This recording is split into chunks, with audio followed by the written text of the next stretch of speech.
There is a quiet ache that lives in many women, not from doing too much, but from feeling too deeply in a world that asks them to stay composed.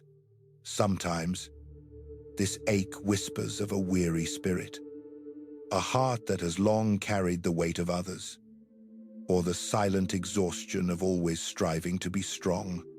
We live in a world that often teaches us to intellectualize our journey, to acquire new practices, or to seek temporary restoration. But the truest shifts, the most profound healings, arrive not through external seeking, but from a quiet calibration deep within our inner world. When the garden of your inner being finally finds its gentle rhythm, aligned to its own truth, the very symphony of existence begins to play in harmony with your soul's melody. This isn't about striving for an ideal, but about returning to the wisdom that already dwells within. These are not abstract concepts or fleeting spiritual fads. They are tangible echoes, woven into the fabric of your daily life, revealing the true constitution of your soul. To move from this place of deep resonance is not a performance for an unseen audience. It is the pure, unmediated consequence of radical inner honesty. You might have already felt these tender alterations, perhaps dismissing them as a strange turn of luck, or even a subtle unease.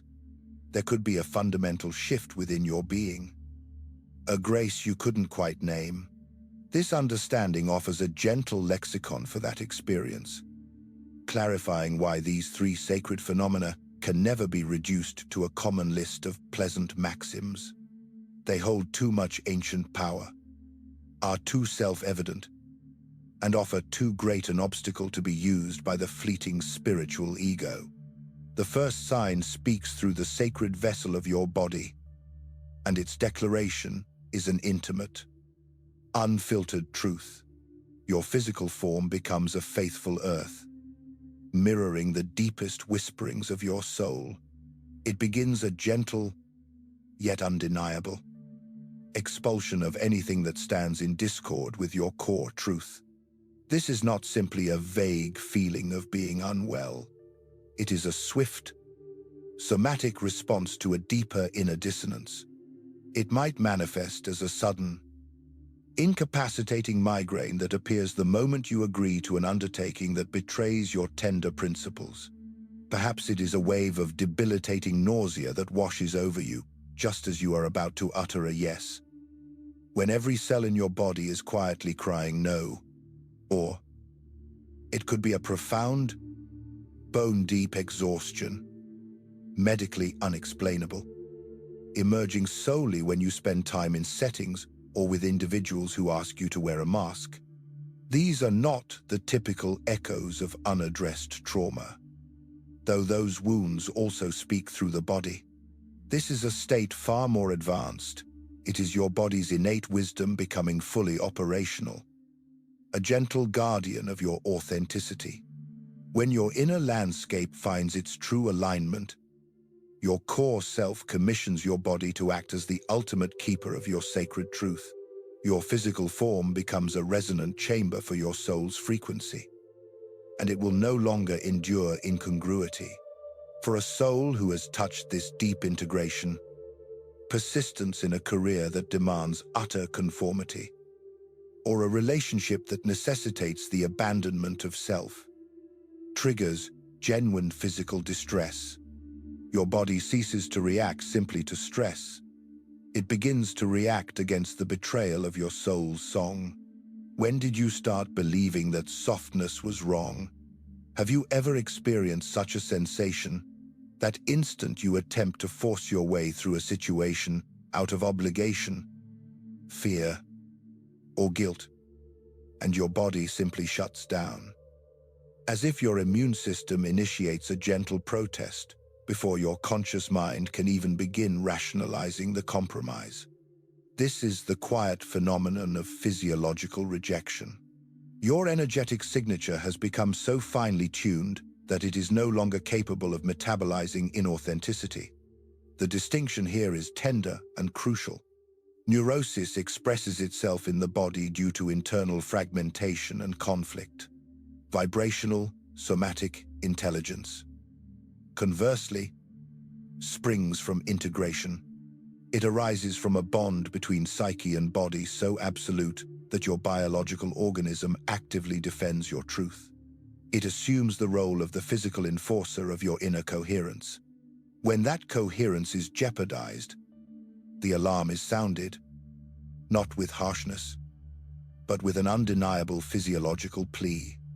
Those who exhibit this sign discover they can no longer articulate even a minor falsehood without a gentle constriction in their throat. They find themselves incapable of remaining in gatherings where dishonesty is the prevalent currency without feeling physically indisposed. Their body actively, yet softly, compels them toward truth. It is no longer merely a moral inclination. It has transitioned into a biological imperative. Your sacred organism has recognized that betraying your frequency generates a static interference that destabilizes your entire system. It shields against that corruption with pain, with exhaustion, with whatever means necessary to prevent you from diverging further from your true self.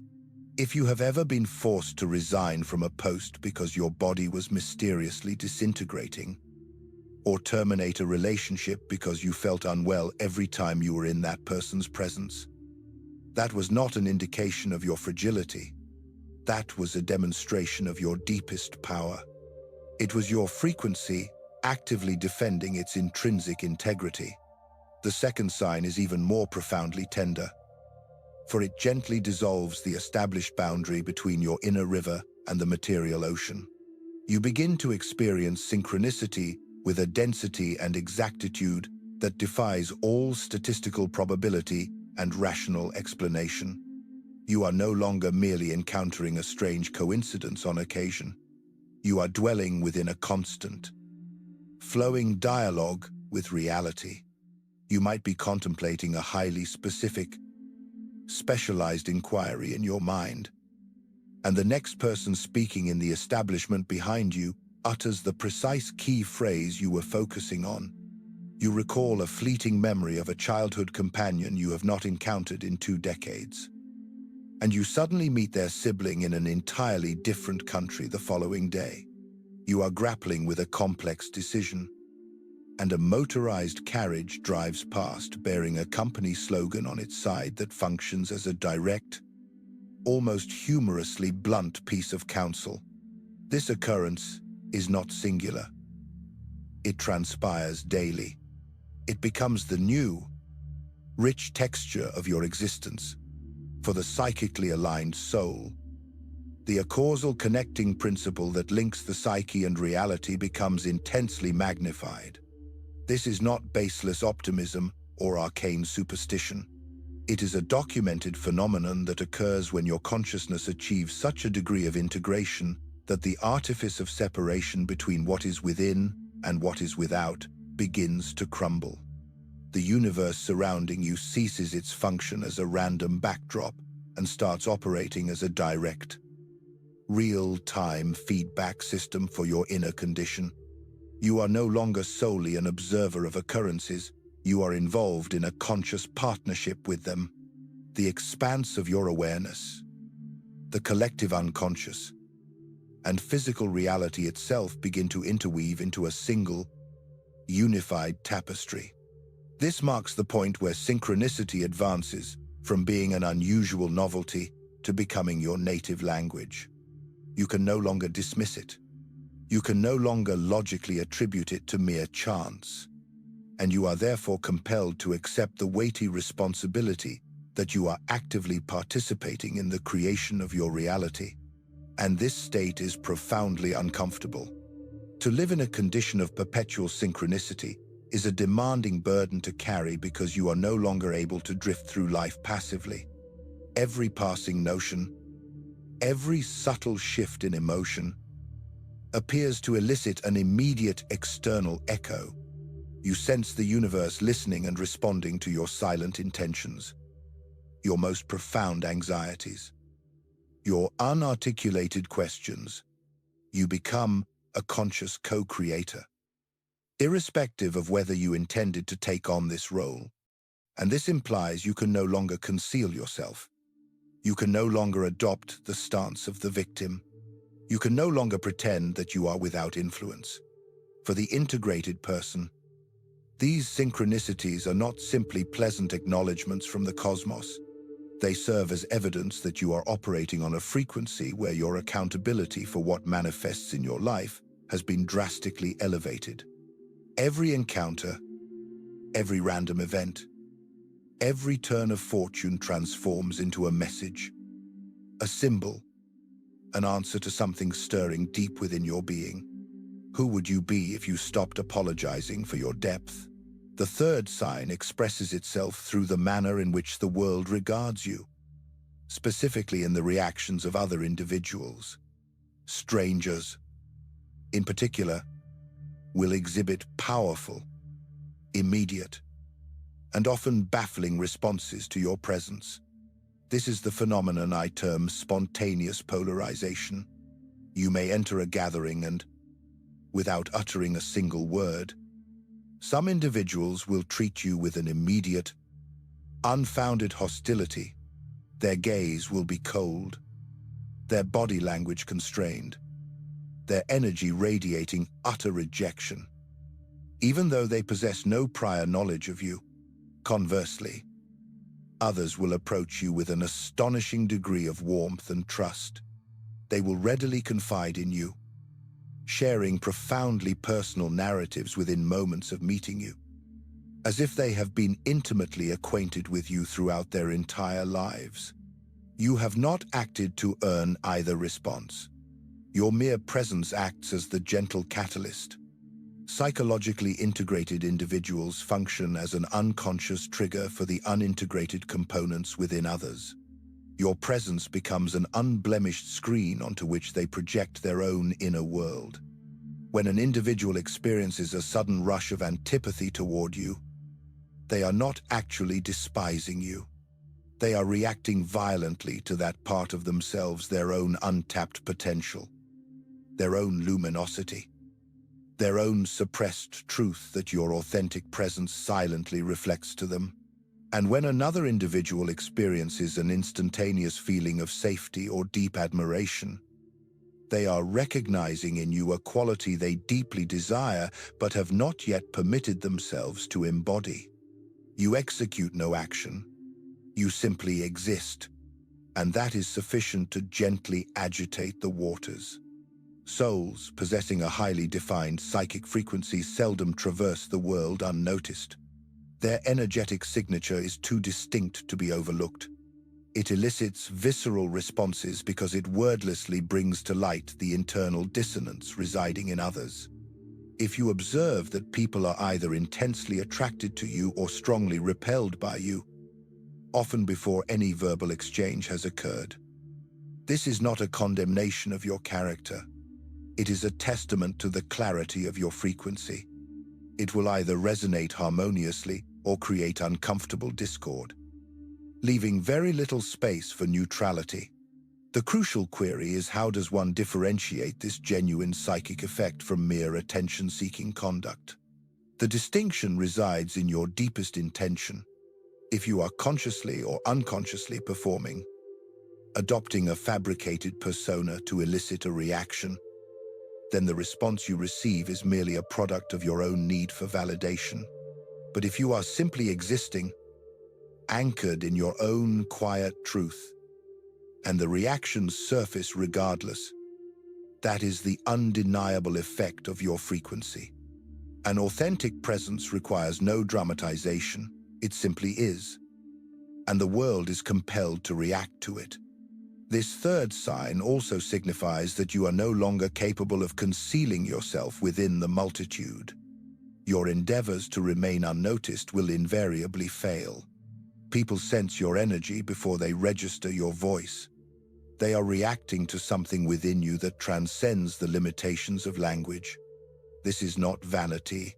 It is the simple physics of a frequency that can no longer be disguised. It is the gentle consequence of individuation, of finally claiming your whole self. Therefore, what do these three signs, the intelligent body, the responsive universe, and the polarizing presence reveal regarding your progression toward individuation? It is not a journey toward flawlessness, but rather a path toward profound coherence. A homecoming. A high vibration does not elevate you to saint-like status. It renders you singular, uniquely you. It implies that you have finally assimilated your own internal contradictions. You have confronted your shadows and acknowledged them, not as adversaries to be vanquished, but as estranged components of your own soul deserving of welcome. This state of profound inner unity, where your ego, your unconscious, and your core self engage in continuous, open discourse, generates an energetic signature so coherent that the material world is gently obligated to correspond to it. Souls who vibrate at this level are not necessarily spiritually enlightened or entirely free from doubt, but they have achieved a state of psychological integrity. The internal conflict within them has ceased. They have embraced their inconsistencies. They no longer dwell in a condition of internal division. And this unity fundamentally alters the nature of their interaction with the energetic field that encompasses them. There exists a direct causal correlation between individuation and physical manifestation. When you possess the courage to fully embody who you truly are, when you integrate your polarities with absolute honesty, you emit a frequency so specific that the world is forced to take cognizance. Your body begins to gently enforce your truth. Reality commences mirroring your inner movements, and other people become aware of the resonance of your presence. These are the concrete, observable outcomes of psychological wholeness. However, the cost of this clarity is immense, a tender paradox. You forfeit the capacity to assimilate. You can no longer feign being someone you are not for the sake of social comfort. Your frequency is too precisely defined, and it broadcasts your truth wherever you proceed. This can be a solitary path. It can lead to moments of isolation because not all individuals are equipped to handle this level of clarity. Not everyone is prepared to face what you inadvertently reflect to them. These signs are not accolades earned through superficial spiritual practices. They emerge organically from the courageous, demanding process of confronting your own internal chaos and actively choosing to become whole, to gather the fragmented pieces of your soul. And precisely here, at the threshold of this emergent reality, lies a deceptive hazard more precarious than any shadow you have yet faced. It is the trap of the spiritual ego.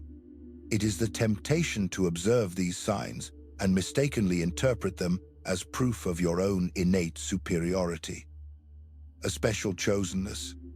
It is the subtle venom that induces the feeling of being divinely chosen, exceptional, or more advanced than others. This is not high integration. This is psychic inflation, and it stands as the direct antithesis of genuine integration. When your interaction with these profound, energetic phenomena cultivates arrogance instead of profound humility, you have not achieved wholeness. You have merely become distended, momentarily lost your way home.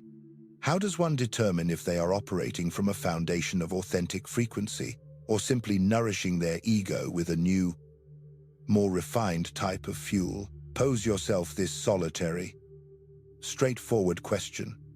Do you employ these experiences to feel separate from and superior to other individuals?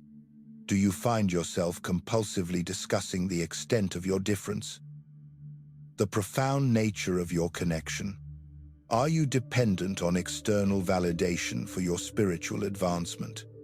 If these statements hold, you are not operating in a state of high coherence. You are ensnared in the subtle web of spiritual narcissism, a longing to be seen, perhaps born of old wounds, Authentic maturity is characterized by its quietude. Truly integrated individuals do not convene public announcements regarding their synchronicities. They simply live them, allowing them to flow through their days like a gentle river. They possess no requirement for external confirmation of their inner condition. They understand that their frequency is demonstrated through its demonstrable effects, not through their articulation of a narrative about it. If you experience a compulsive necessity to validate that you are vibrationally advanced, the reality is that you are not. Genuine power requires no advertisement, no grand pronouncements. The distinction is subtle, yet absolute. Do these signs awaken in you a sense of profound humility before the intrinsic mystery of existence, or do they foster a sense of superiority over your fellow humans? Your truthful response reveals the precise nature of your current standing. Psychic inflation is the termination of genuine frequency. It occurs when you mistakenly identify yourself with the archetypal energies that move through you, overlooking the fact that you function as the vessel, not the source. You are the lens, not the light itself. The moment you begin to believe that you are the power you are wielding, you have severed your link to the self and regressed into the grasp of the ego. Only this time, it is an ego ornamented with spiritual trophies, no less fragmented, merely more effectively disguised. True maturity manifests itself in simplicity, in the capacity to experience these phenomena without the perpetual need to analyze them, categorize them, or use them as evidence of anything external whatsoever. You simply dwell within them. Your body protects your truth. Reality reflects your soul. People react to your presence. This merely becomes your new normal. Not a spiritual milestone, not a mystical curiosity. It is simply the physics governing how you now interact with the world. Ever since you ceased the battle against yourself, there arrives a specific moment in the process of individuation where a fundamental transformation takes place. You discontinue the search for external confirmation. You cease the attempt to interpret every sign. You stop accumulating proof of your own evolution. You realize that a high vibration has no need to be named, validated, or understood by anyone beyond yourself. It simply materializes as the undeniable, concrete texture of your life, and that realization is complete. This is the ultimate return to the self.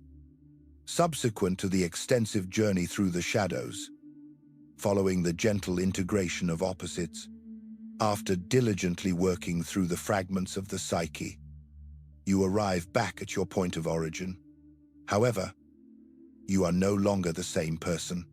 You return as an individual who can inhabit their own frequency without the compulsion for ceaseless self-analysis. You live your vibrational quality without consciously intellectualizing it. It has finally simply become who you are. In this concluding phase, the quest for spiritual explanations concludes. The synchronicities lose their mystical enchantment. They are understood simply as the established means by which the world communicates. Your body's rejection of falsehood becomes the norm. The projections emanating from others are anticipated. You no longer require a spiritual framework to assign meaning to it. You are simply living it. This is the hallmark of true integration, when the signs cease being mere signs and transition into your intrinsic reality. The deepest maturity is discovered when you are no longer endeavoring to be spiritual. You are no longer striving to be conscious. You are no longer attempting to appear vibrationally elevated. You simply are because there remains no alternative mode of being for you. Your internal coherence has rendered your frequency so non-negotiable that you would find yourself incapable of abandoning it. Even if you attempted, you are, in one sense, imprisoned within your own truth. Or more accurately, you have finally been liberated by it. Like a river finding its way home to the ocean, These three signs are not objectives to be pursued. They do not constitute entries on a spiritual inventory. They are quite simply the natural consequences of remaining authentically present with yourself for a sufficient duration, of encountering your own being so completely that absolutely no space for internal division remains. When you cease flight, cease denial, and cease internal conflict, when you embrace all parts of yourself with compassion, something fundamental within your being transforms. And that transformation leaves its discernible markings upon the material world through these three concrete phenomena. Your body evolves into the loyal guardian of your authenticity. It will not permit deception. It safeguards your frequency with physiological responses that gently compel you to reside in your truth.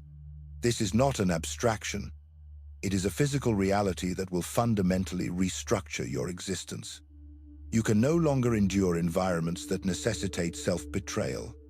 Your own biology initiates a silent rebellion. The world transforms into a living reflection of your inner psychological landscape. Synchronicities cease to be random occurrences. They become the constant, flowing experience of a reality that is consistently responding to your every psychic tremor. You can no longer remain passive. You must fully accept the responsibility that you are co-creating every element that appears within your life. This is not sorcery. It is the natural consequence of a frequency so thoroughly integrated that the barrier between the internal and external worlds has dissolved. And individuals react to your presence before you even open your mouth. Your very existence becomes a projection surface. You activate in others that which currently lies dormant, their suppressed potential, their unfulfilled aspirations, their concealed shadows. You can no longer hide. You will not pass unnoticed. Your frequency is simply too lucid, too defined, too real. This is the true meaning of high integration. It signifies more than just sentiment or optimistic thought. It represents an inner coherence so absolute that the physical world, your body, your reality, the people surrounding you must necessarily respond to it. It is not always agreeable, it is not facile, but it is profoundly true. The essential question, therefore, is not whether you currently manifest these signs. The essential question is, are you prepared to assume the immense responsibility that accompanies this clarity? Are you ready to inhabit a life from which you can no longer avert your gaze? Are you ready to acknowledge your inherent role in every circumstance that unfolds before you? Are you willing to embrace both the burden and the ultimate liberation that descends upon you when you become so vibrationally clear that the world itself is compelled to provide you with an answer? This is not a romanticized spiritual endeavor. This represents the most profound and radical form of self-encounter that exists. And if these words have resonated within your experience, if you recognize these signs as the unmistakable topography of your own life, know that you are not isolated. There exist others who traverse this path, who inhabit this clarity, bearing both the weight and the freedom that is intrinsic to true vibrational coherence. You do not need to articulate it verbally. You do not need to justify it. You must only inhabit it with integrity, with silence, and with the humility of one who recognizes they serve as the conduit for the power and not its ultimate origin. If this exploration has stirred a response within your depths, take a moment to reflect upon which of these three signs currently holds the greatest influence in your personal existence. Bear witness to the reality of what inevitably transpires when a human being ceases the act of pretense and finally begins to authentically live, fully, compassionately, and truly